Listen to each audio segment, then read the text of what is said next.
Let's open the meeting with the Pledge of Allegiance. I pledge allegiance to the flag of the United States of America and to the republic for which it stands, one nation, under God, indivisible, with liberty and justice for all.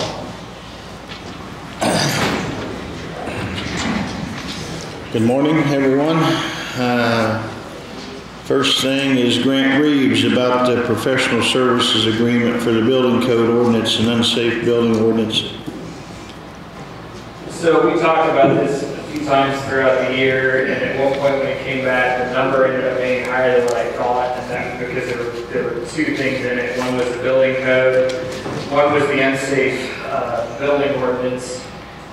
I asked her to break those in case you wanted to break those up into chunks and possibly get one of those encumbered this year if that's what you wanted to do.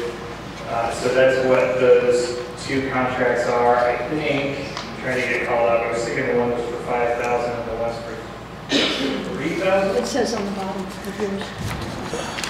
I wrote on the bottom. And then I asked Carly, I think she was looking into what you could do as far as getting those encumbered. They're not to exceed numbers. And so I was trying to figure out if you would like to go forward with this, if there is a way to get that encumbered, since you had requested money for at least the building code part this year, and then you could hit the unsafe building next year if that's what you want to do. I mean, have we got something that needs to be addressed right away? Yeah, we do. We do, actually. I mean, the building code is out of date since the 80s. It was the last time the building code was revised. So the building code does need to get updated pretty soon. You do have the unsafe and unkempt building. That will be a little bit different than the nuisance stuff we talked about earlier. But yeah, you do have that coming up that needs updated as well. And it really is just up to you. But I think you went to council and did actually request, if I recollect, $5,000 to do this year. And I don't know if that money's going to revert if you wanted to deal with it before the end of the year. Yeah, I know we got a lot of unkept, unsafe properties that not only we're dealing with, but the health department is dealing with. So I think it's pretty vital that we get something in place there to, if we can come up with $3,000 or whatever it is, I'm not sure. Am I right? Did you go to council and ask? I thought you did a transfer earlier in the year, $5,000 from someplace. Yeah. An additional, okay. I don't know if you have $3,000 left over anyplace else, you may be able to get all of it. Can that come out of professional services? Is that what this says? We got some in there. Well, she's checking because I don't know. And just for reference, this woman I work with in Rushville, she does their zoning and building consulting. She was the head of the building department for the state of Indiana at one point and does a lot of consulting work. That's not, the building code side of things is not my forte. I would have to do building it from the ground up, so I think this would be more cost effective to use somebody that knows what has to be done. A lot of it is you have to follow the state code, but there are local things that you can modify, and she knows what those can be and work with you to get that done. 600. That's what we need. Well, for one, you could do the uncount. But if you do, we don't have 5,000, the other one. Yeah, but I think we put in for 5 for the other one. Yeah, Carlos said we're going to transfer. Well, we have 3,600 left in professional services. Where did we put that $5,000? Do you know? I'll check. Okay. So if we do have 3,600 grand, let's go ahead and have her finish that too. Am I including professional services or is that a different line? No, not in this one. But I can hold my bill until after the first of the year. I don't care if you need me to. I don't think we need to because it's out of a different line. Okay. So, with that being said, I'll move to approve Jacoby Toombs and Lance, Inc. for both of the contracts for the unsafe ordinance and the building code ordinance. So the building code will be up to 5,000, and the unsafe unkept ordinance will be up to 3,000. So that's my motion. I mean, I'm sure we can rearrange the money. I'll just put in there contingent upon funding being rearranged, all right? Well, yeah, we'll work with Carla to get that encumbered somewhere. We had some other issues with the county. We were trying to figure out how to do that by the end of the year as well. All right. I'll second Tom's motion. All in favor? Signatures.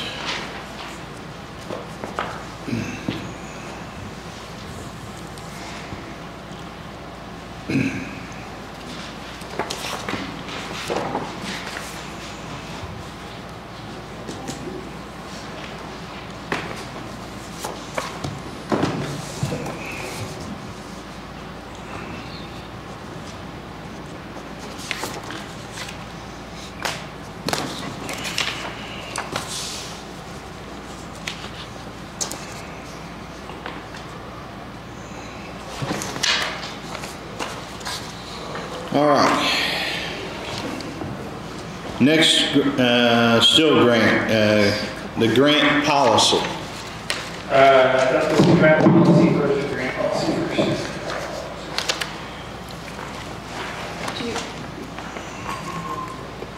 Do you want the whole thing? Okay. The grant policy, I've been working on reviewing it, and I think there are a few high-level things that I kind of like input on. And then I talked to some of at least one of the department people, and I think they talked to somebody else, and I think they wanted some time to weigh in. My big concern is making sure we have a policy we can follow, particularly for timeliness up front. That seems to be where a lot of the headache comes in. If a grant opportunity comes in and getting the necessary approval on that and getting it squared away, but also doing that in a timely manner so that the party can go ahead and get the application in and getting a procedure in place for that. A lot of the stuff on the back end, you know, if it needs tracked, it needs tracked. We can sort out the details of that. But the big level is a policy decision on that front end of how you want that review to go. The grant policy right now sort of has an emergency procedure, but the emergency procedure requires all of you guys to email back at the same time, and a couple of you are not the best at answering emails. So you'll answer the phone if I call you, but I always get emails back from you. But as far as procedurally on that, I think what they're really looking to do is to make sure that everybody is on the same page.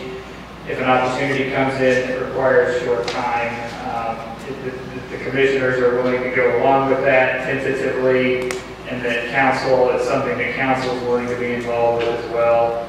There are a couple of ways to do that. One is to basically say you have to come far enough ahead of time that you have to get on the meeting agenda.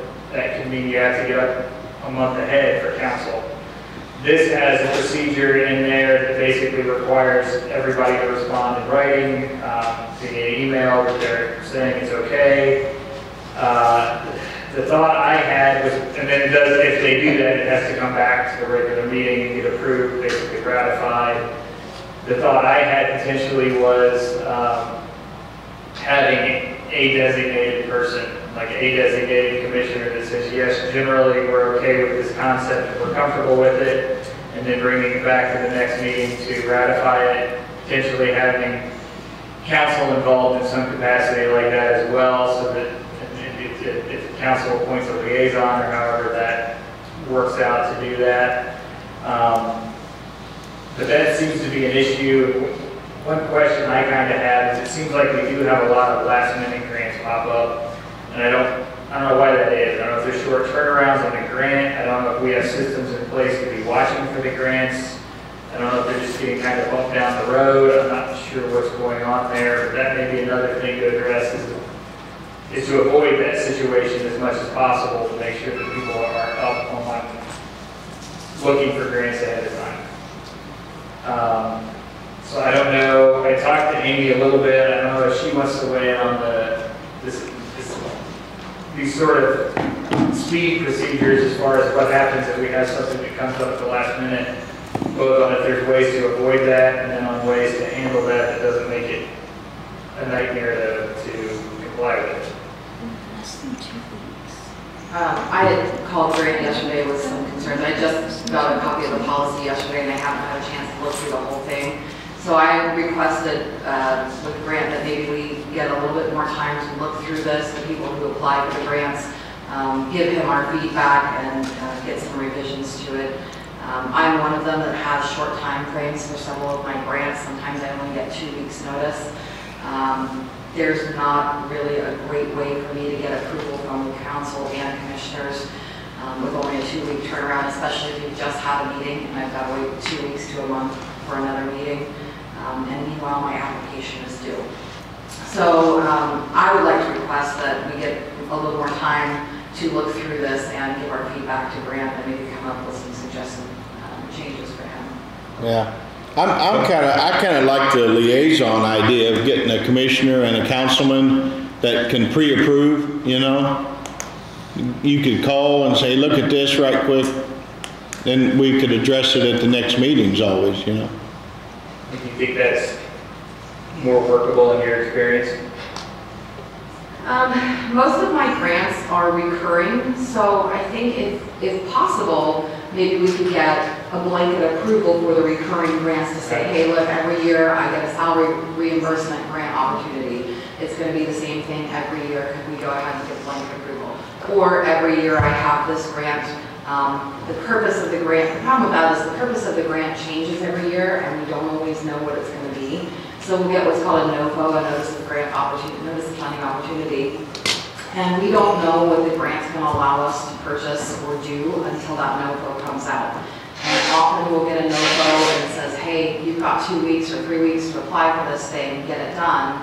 And as I looked through this document, there were a lot of pre-application things it was asking us to do, get approval, get our funding, our fund number, our account numbers ahead of time, get council's approval, get commissioner's approval, get auditor approval, and those things make it really tough for me to want to apply for grants. It's that restrictive. I'm all about having, you know, guidelines and making sure that they're in the loop for things, but I just want to make sure that what's written in here still works and still makes it worth applying for that. Yeah, sometimes we don't want grants that we don't have a match for, or, you know, we can't uphold that grant and have to turn it back in or repay. So there's something needs to be in place to make sure who's applying for the grants and what they're for, to make sure we have the funding. This actually has more to do with the State Board of Accounts. They, not in this last audit, the audit before, they asked for a grant policy and we don't have one. So this is something that they will be checking, and they will be checking to make sure that we're following it. So most of what we are asking for is not anything that the State Board of Accounts didn't ask for us first. Yeah. So we know what they're looking for. And I talked to Carla briefly this morning, and I think some of that we may be able to shift, like getting a fund number. I think we were thinking could be right after the grant award, potentially, to save some of that legwork up front. I mean, it needs to be done quickly when you know that it is coming, but I don't know that yet. Yeah, you don't know you're getting the money yet. I don't even think they necessarily want to give a number that's going to have to get wiped out anyway. And some of those grants, like mine, most of mine don't have a match, so it's pure 100% grant funded. So I think maybe we could come up with some sort of policy that says, look, if there's a matching component, you need to do these extra steps. If it doesn't have a matching component, maybe it's a little bit easier to get it done. Through my system, and I know the sheriff's office has, we're getting ready to apply for a grant tonight or tomorrow. There is a matching component, but we have the ability to reject a grant if we receive the award from the state or from the feds. We do have the ability to reject that award. Now the problem with that becomes if you start rejecting awards all the time, you are kind of frowned upon by the state entity that's granting you that and says, okay, we allocated you $50,000, but now you tell us you don't want it. So, you know, we're gonna consider not allocating you money in the future or awarding you grants in the future because you never take them. Even though they might not have a matching, though, they still get paid out of county general Right, and I think until you get matching is, reimbursement. I think matching is a different animal. Yeah. So is the tracking of the grants going to be part of this policy also? Yeah, I think that's the big thing from the State Board of Accounts, and to me, that's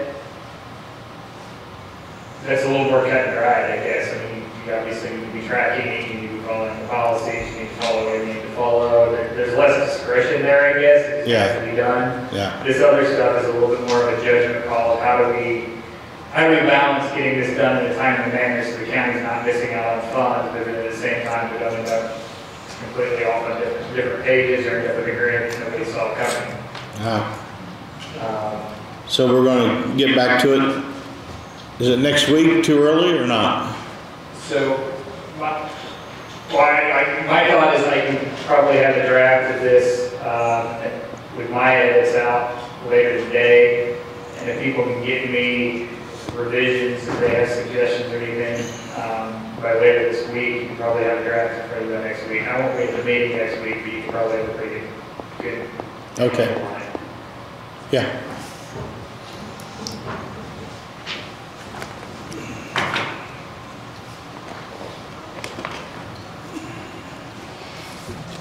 Hi, good morning. Morning. Good morning. So again, I thank you for listening. And then I've been working really hard with the auditors also with the grants and learning all this. And Eugenia was nice enough to give this to me last week, and she said that this was a draft. And it's a big legal document. And I wanted to know, did you give a copy of this to our legal person, Jean Stewart? I haven't got it with Gene, no. Okay. And so I'd like to be able to have an opportunity for us to be able to review this with our legal person also, because there is a lot of technicalities with this. And also like with Dr. Welsh, and because I didn't know that this was going to be brought before you until just yesterday, and reviewing it, it's just the concerns that it is so cumbersome, and with me being learning with this too, that we want to make sure that we can continue to get these grants and bring them in, you know, Sure. through the health department too. Because there is an awful lot in bringing all this in, and there's a lot of different hoops and everything with it.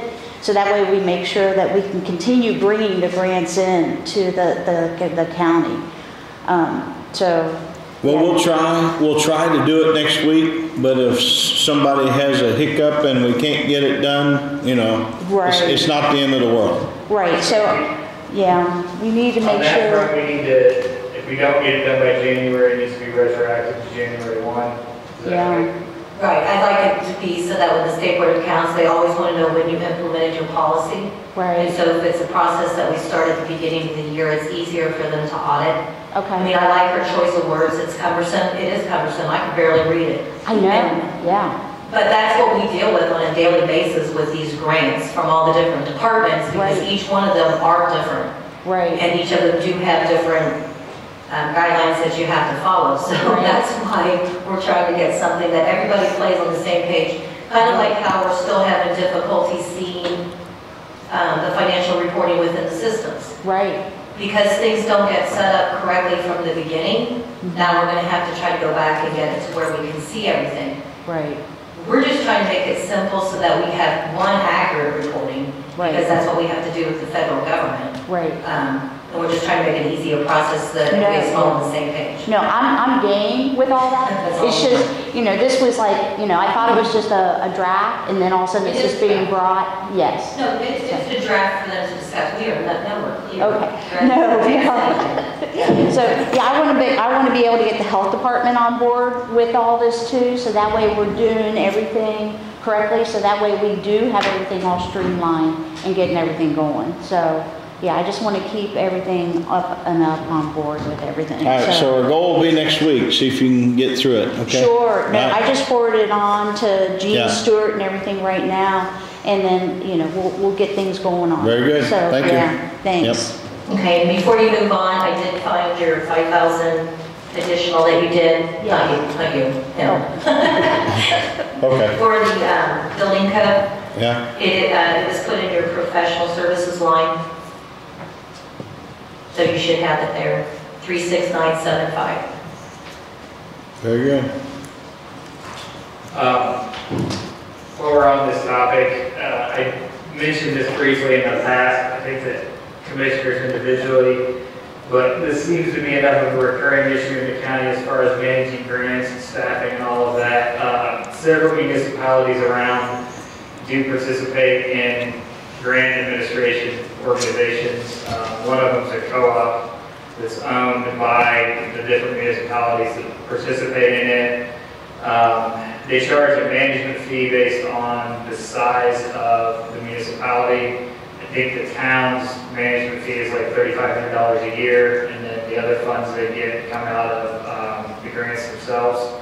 So they get paid for doing a lot of this, tracking it, setting a lot of it up. They work with only municipalities, so they know all of their requirements. Rushville has used one for at least 10 or 11 years. I've been doing all their economic development stuff, and they run through all the hoops. We had there was a federal grant for the industrial park up north that had so many paperwork requirements and so many things that had to get done, and they managed all of that. I think it may be worthwhile to consider looking at that as a longer-term option as well. Honestly, it might keep down the need for some staffing because some of these things get so burdensome. It would also let other people focus on doing their actual job instead of having to track all the paperwork and everything for the grant management. Yeah. But then, I know they're a headache, and it just keeping, especially if you get federal dollars involved, it just gets exponentially more complicated. I know that project in Rush County, you couldn't sneeze without having to clear some federal requirement. It's how to get through everything. I don't know if that's something you guys want to look into or not. I know the entity that Brookville and Rushville uses. I think there's another one that's potential around this region too. I think it's a good idea because a lot of these grant agreements that come in are so template. When you read them, and they're boring to read, but when you read them, you don't really even know, does this paragraph apply or not? Because you have to understand what type of grant you actually got. But they don't change that agreement to actually go with what it is that you applied for. They just use this general agreement. Yeah. And it's like you have to sift through it and see, does this apply? Does this, and we don't know if it applies or not. I deal with that every day with NDOT. They use one form and make it catch-all, you know? It's aggravating. So, yeah, I mean, I think it'd be a good idea. Not much money and you get a lot of help. I could at least get proposals from some of the entities so you can see Yeah. what they look like. What do Yeah. you two guys think about having somebody manage the papers? I think I would really want to see what they do. I manage most of mine. I know you guys have your controls on your end, but I do all my paperwork and I'm required by the contract to do it. I like to have that hands-on piece because I know what I've done, I know how to report it, I know what I need to change, and I hate to have to get permission from a third party in order to make a change. But if they can make our life a little easier, then yeah, I'm all for it. So I guess I need to see really what it costs and what they do. I have to talk about it with the whole team in the health department. I have many bosses, so. Yeah. I mean, I know Eugenia, she's probably spending at least 20 hours, if not more, a week.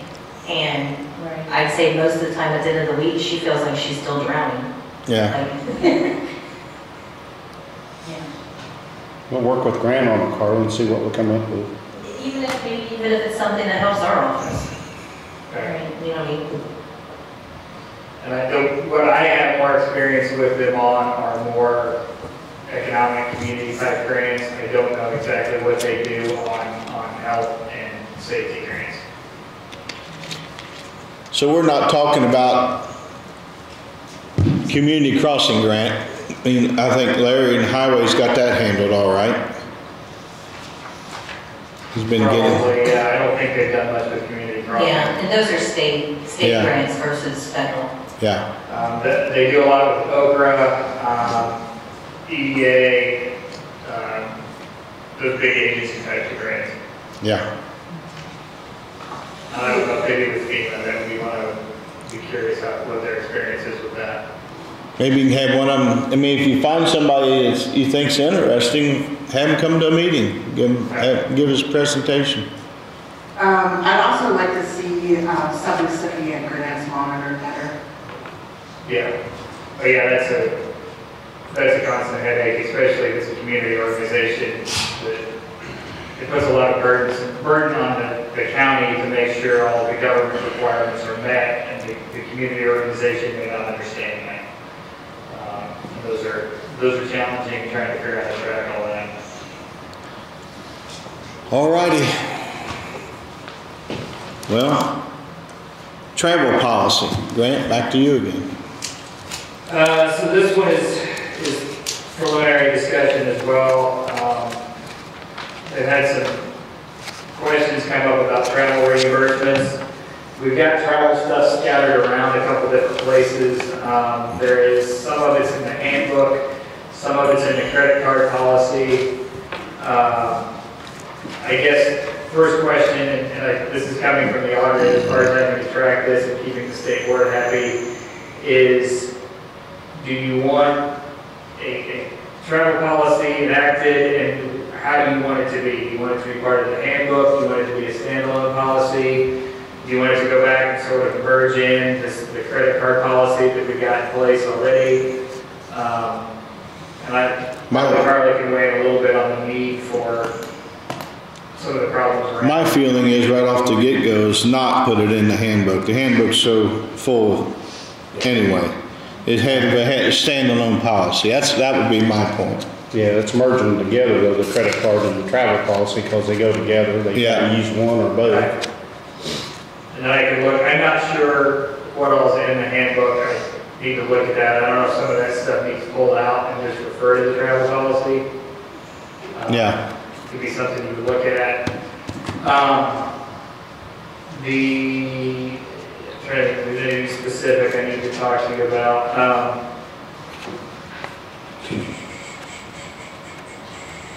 I think most of this is state requirements, and we just need to adopt better reporting and tracking on it. Is there anything specific you wanted to talk about, Carla? I think what we kind of looked for was, there are times, like in the past, it's always been the county absolutely cannot pay any taxes because we're tax exempt.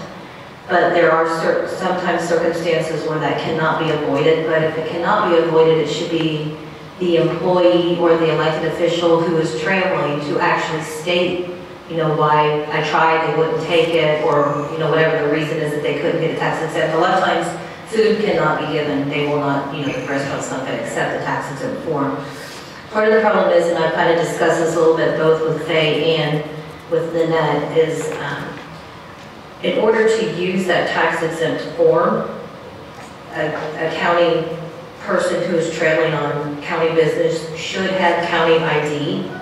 Therefore, we think it's kind of important that all new employees and existing employees have a county ID, which we do have the badge maker that can be used for that purpose. It should state not only their name, but their Franklin County government, and probably should be something that gets turned back in when they're no longer an employee with the county, so that it cannot be used outside of that. So that's one of the things is with the taxes and stating whether or not they could use the tax exempt form. Another one would be the rates of the rooms. The State Board of Accounts look at it that if you do not, like say for instance, you're going to a conference and the room costs $150 as the rate that they're setting aside that room for, but you don't want that room, you want to upgrade that room to a higher costing room that the county doesn't pay that upgrade cost. It's, they only pay the cost of what the early bird or the rate that they establish it for. Even if it's not a conference and you're out traveling for whatever purpose, looking for a piece of equipment or something, you should always ask for the government rate. A lot of the hotels offer such a thing. That's where the ID would come in handy to have with you as well, to say that you're with the government. things with the, and if you could not get the early bird rate, they're out of hotel rooms and you couldn't get it, then that's something that should also be stated on the claim. I tried to get a room, they were out of rooms, there was no rooms available at any of their hotels or whatever, and that should be stated on the claim as well. It should be left up to my office to try to figure out why you're not using the rate that was established for the conference, or meal receipts that they turn those in with detailed information. My office shouldn't have to call any restaurant to try to figure out what was used on the credit card for a meal. So those are just some of the things. I know a lot of them feel like they're not informed on what the travel policy is for the county. So then I don't know if the department heads need to make sure that their employees and that each office is fully aware that there is a travel policy when they're traveling on county business. Yeah, absolutely. So once we get this created, we'll send it to all office holders, let them be responsible. Yeah. Yeah, I think it's a big thing. I've caught some communication glitches lately where I think some of the policies, for whatever reason, people didn't end up being aware of them. I don't know if they went through too many layers or whatever happened. But we need to make sure there's a way to do that. I don't know if it's a public record. That could be a website posting where anybody could access it at any point. Might be convenient, things like that. We could probably tie that up on the website once we get it created. Yeah. Yeah, I mean, there's no reason not to. It's public that way. Yeah. Nobody could access it if they're going to make a reservation. Yep. Recording in progress. All right. And then I think if there is some fees that pop up that are not covered in our policy because we can't cover everything, then that's something that should be brought before the commissioners for their approval as to why you're being charged a fee that was not in our travel policy, like cleaning fee or whatever. Yeah, I know like at Purdue at the road school, a lot of those places reserve a year ahead for the next year. And it's hard to find a room if you haven't done that up there. And there's like 50 hotels there or motels and all different prices. So.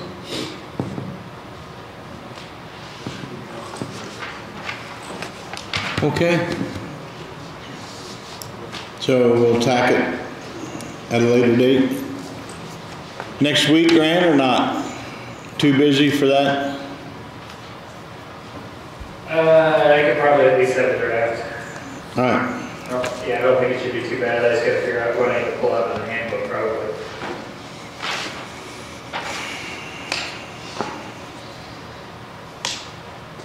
Now we're down to the lot rental agreement we talked about.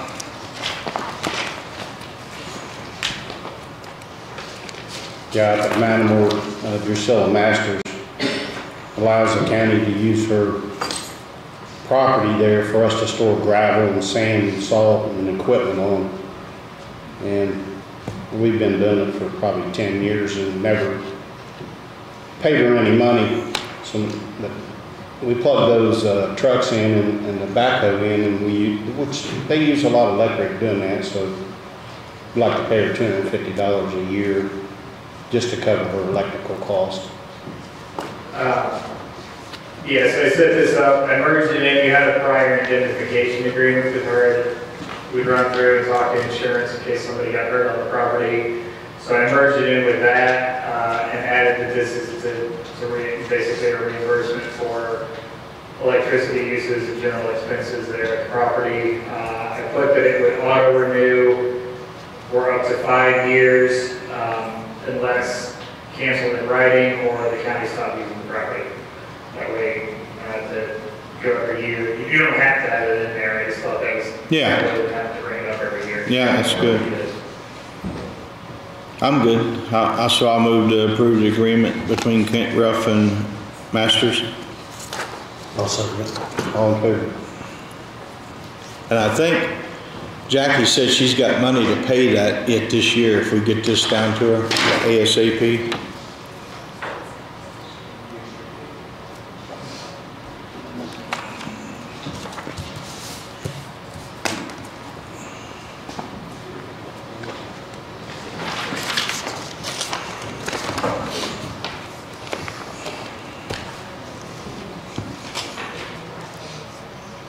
Public transportation vehicles. I think, Tom, you made a phone call to get that explained. Do you want to address that? Sure.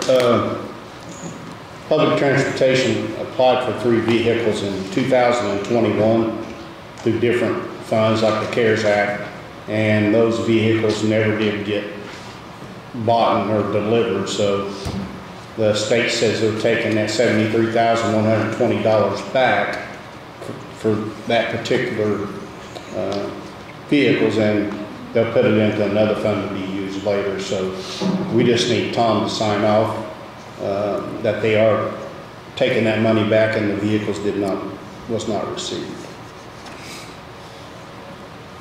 So I'll move to approve. I'll second. All in favor? Which one do you want me to sign up there? You got an official one? Or?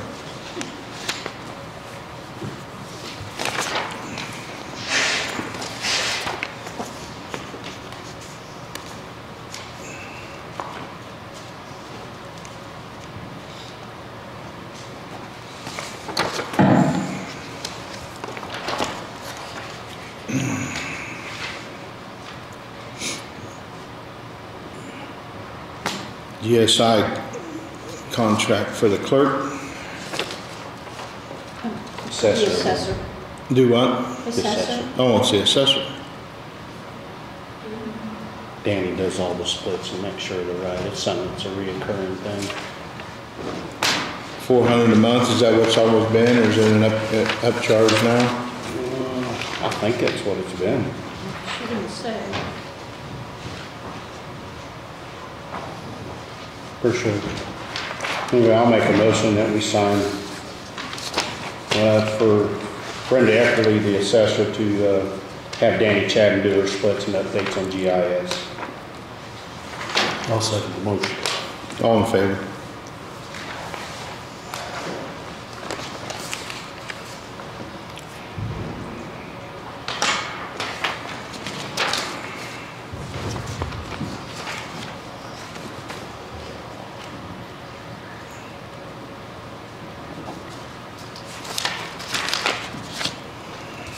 Nope, let's close it back up there. Transfer it to the highway.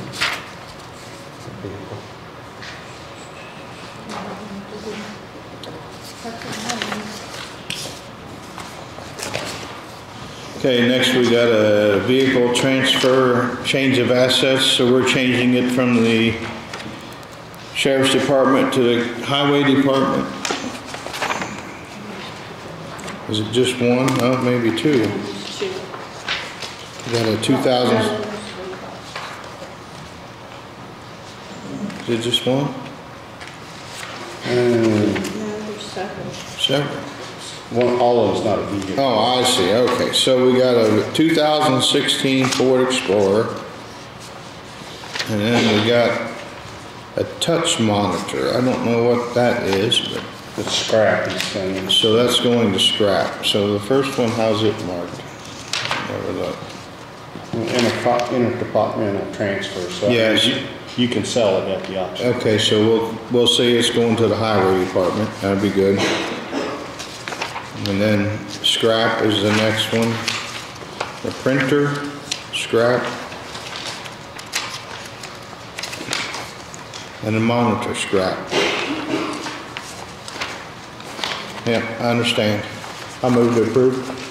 I'll second. All in favor? Just one minute.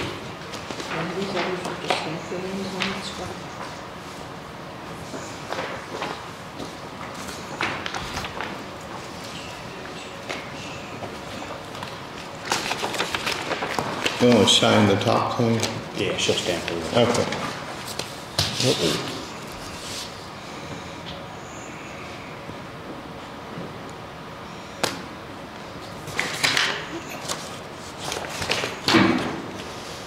Larry announced that we received a community crossing grant also.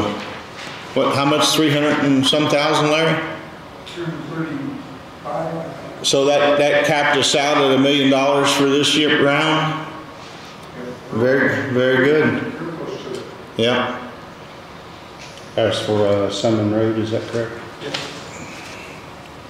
you say when to How much? It was 135 change. I don't know exactly about it. Also, while we're on Larry here, the highway department's got an issue with the city's, I'm gonna call it sidewalk development that goes past the highway department. They've got the sidewalk built and we cannot get our lowboy out of our driveway anymore. They've created a sharp hump and our lowboy drag's coming out of there. So we was wanting Grant to maybe address that with the town, see if they can get something changed there at our entrance. Did when that came up sometime in the summer, did they talk to you about that, Larry, at all? The only thing I heard that I think from HWC was that they may come out and change the slope on it. Would that be good enough? They come out and take some measurements and you know what the dimensions are. Okay. Ground clearance. Who needs included at HWC? Sorry? Who needs included at HWC as far as in that discussion? So, Sorry, who do I need to, I was going to send an email to you and Tim, and who needs included from HWC? I'm not sure who we've been in contact with, but I'll find it out with you. Okay. I mean, was that a Paul Road project there? Yeah. Yeah, that's what I thought. I guess it was a federal aid project. Yeah, so they need to be copied on. I mean, if they was a prime contractor, I hope that project ain't closed out yet. It's, the whole sidewalk's still being monitored because they got a slide problem on part of it, so. Okay. You got anything else while I'm on you, Larry? Bridge update, I guess. Yeah. We've got both the abutments board, probably got beams in place up down there for the last few days on Snow Creek Bridge. And they've got excavation done and they've driven some of the piling for the bridge. Once the bridge so it will start. Good. How are we coming up on North Hamburg? Are we still a year or two away, or? They're wanting to push the wedding. The wedding was set for August sometime, the August wedding next year. And they want to try to push it back to December for, I think, partly because of the right-of-way. Right now, we're in the process of doing right-of-way agreements, right-of-way service agreements, so we can keep the right-of-way moving. So, that's kind of where we're at. Will that be a change order then, or no? No? At one place in the original contract, it described as being an addendum, but what we ended up with was a separate new contract. And that has to, we have to sign it. The state has to approve it, we have to sign it, then it gets resubmitted to the state, and then they go through a process and do an LPA state agreement, and we sign that.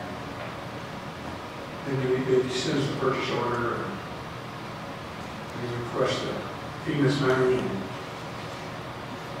anyway, all that has to take place, and it's a drawn-out process. Yeah. So in all that time, the cost goes up for the materials. Yeah, possibly, who knows? Anything can turn trouble.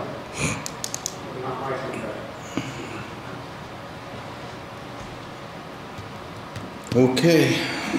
Next thing is the claim schedule. Looks like maybe a typo on the paid out top one. Shouldn't that be 1/11/23? Yeah. Everything else looks good. So with that one change for the typo, I'll move to approve claim schedule for 23. I'll second vote. Okay.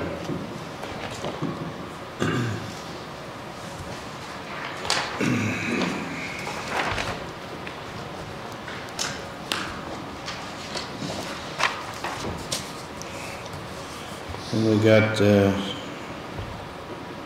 resolution for the payroll schedule.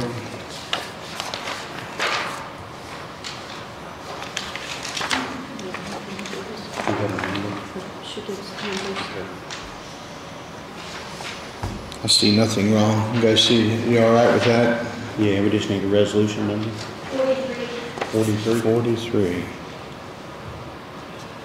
So I'll move to approve resolution 2022-43 payroll schedule for 2023. Also. All in favor?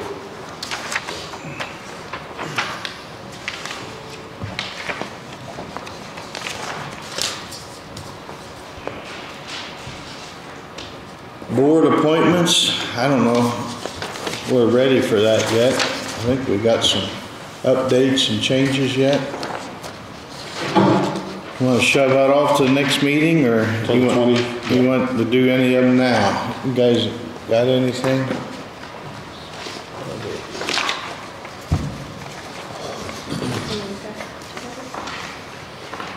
We'll have to do some next week anyway, because we're not ready, but if you want to do the ones that's ready, we can, or we can do them all at one time, however you guys want to do it. I'm good doing the ones that's ready, the ones we know for sure. Okay. You want to go through it, Tom? Sure. The VSO officer, Sammy Wyatt. Want to just make one motion? Yeah. Regional Economic Development Commission, Bill Sherman. Matamore Regional Sewer District, Connie Wendell.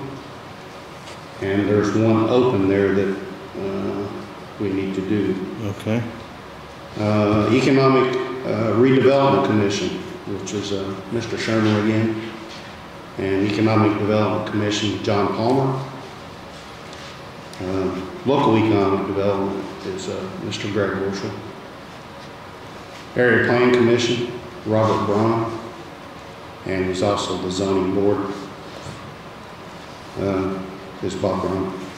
The Convention Recreation Visitors Commission, Miss Katrina Campbell from Matamore, and the same one is Beverly Spurlin.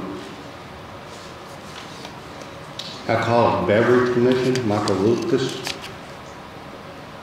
and a Health Board appointment of Carol Westerman. And then we need a Matamore, Sewer Board, Park Board, SEIOC, SIRPC, Southeast Indiana Private, Batesville EDC. They usually send us those. Sometimes they don't get them till the first of the year, then they send letters. Okay. Is it our, let's contact them. All right, so I'll move to approve the appointments that Tom mentioned. And then, Okay.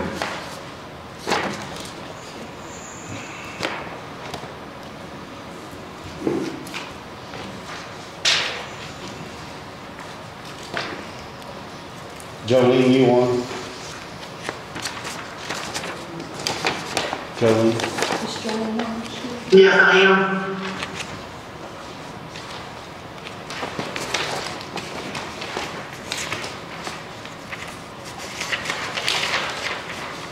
Oh, it's friends again.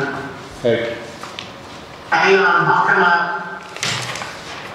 Hey, tell us how much interest we're gonna make this year on stuff that you've invested. I think she said she's coming up. Oh, she's coming up. Okay.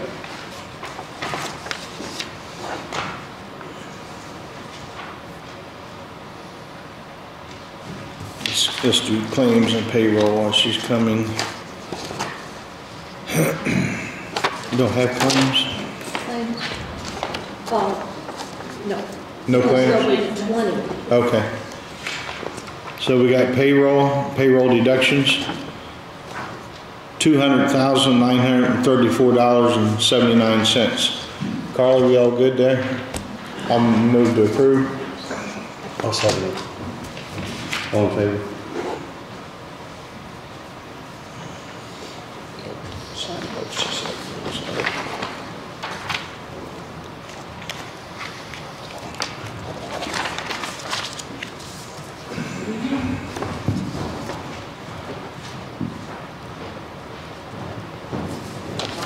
cut out. You were asking about interest for this year? Yeah, I know you'd call me discussing interest and stuff, and Right now, with just the accounts that we have, as the end of November, we're sitting at 140,000. The end of December, I'm looking to gain another 45 to 50, so it'd be over 200. Good.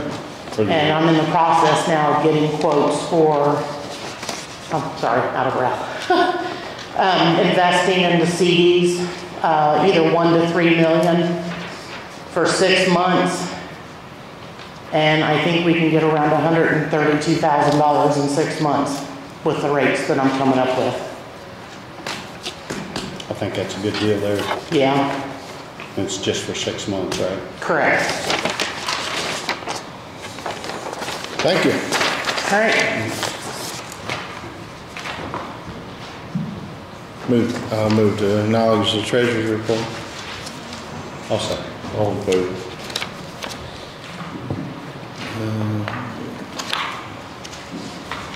Got minutes.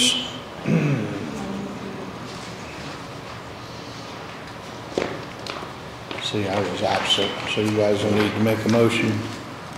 Yeah, I'll make a motion to approve the meeting minutes for November 22nd and November 29th, 2022.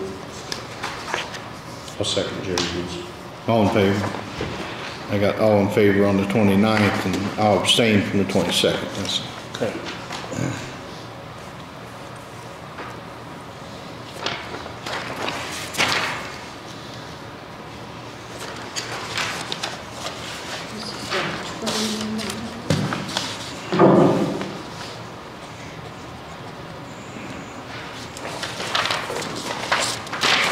There's the 29th.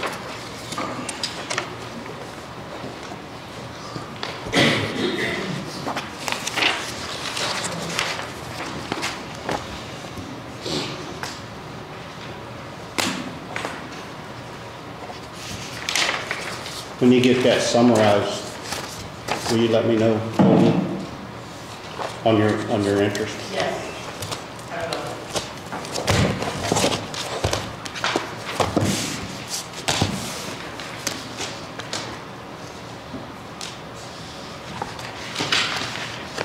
Anybody on Zoom have anything?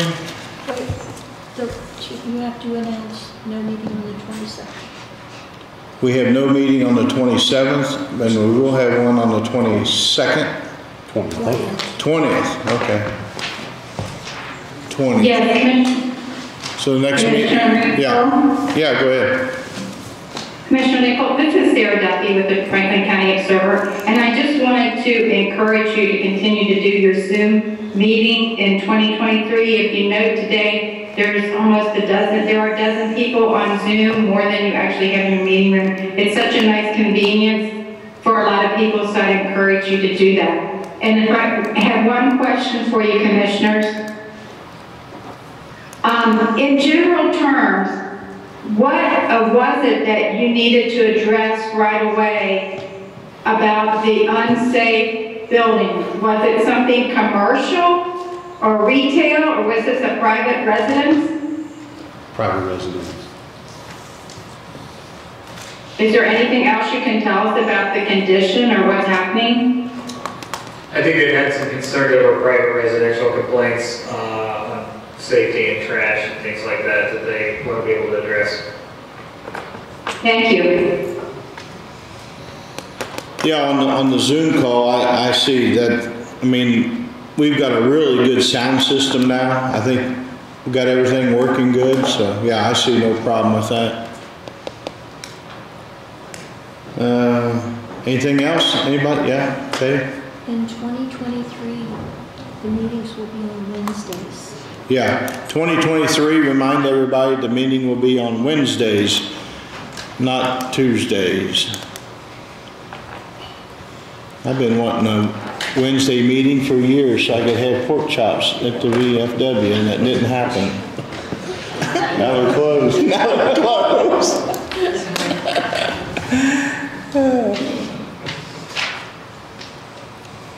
Is that it?